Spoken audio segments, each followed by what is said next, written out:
Ano ang iyong panalangin sa Panginoon?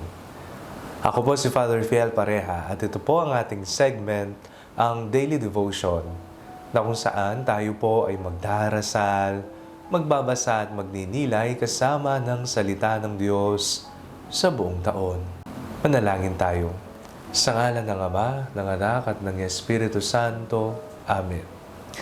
Halina, Banal na Espiritu, liwanagan mo ang aming puso at isip nang maunawaan at may sa buhay namin ang iyong salita. Amen.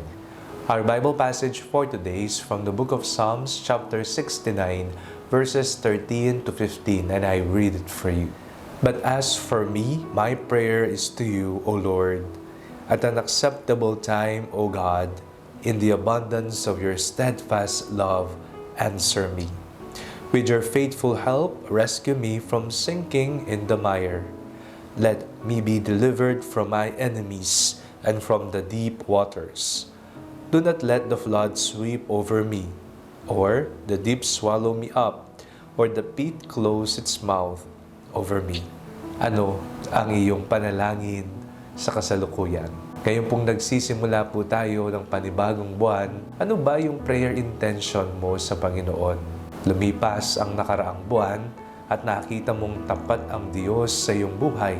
Kahit na tayo ay nagkamali, kahit na tayo ay may mga pagkakamaling nagawa, mga kasalanan, naging tapat pa rin sa pagbibigay ng biyaya ang Diyos sa atin. Kayong panibagong buwan, panibagong pagkakataon po para sa atin na tayo'y magsimulang muli, baguhin ang masamang inugali at maging mapagmahal sa Panginoon at sa ating kapwa. Sa ating pong binasang salmo sa araw na ito, napakinggan po natin ang mga kahilingan ng salmista. Nariyan ang proteksyon, nariyan ang kaligtasan, nariyan ang ipaglalaban sa anumang uri ng gulo at trahedya. Sa ating pananalangin, lagi natin isaalang-alang hindi lamang ang ating sarili, kundi maging ng mga taong higit na may pangangailangan. Malakas po ang pag-uulan ngayong mga nakaraang araw.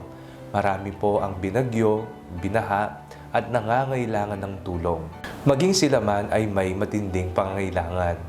Kung wala tayong may ambag sa pagkain, sa tirahan, o kung anuman ang kanilang kailangan, atin po silang isama at ilapit sa ating dasal.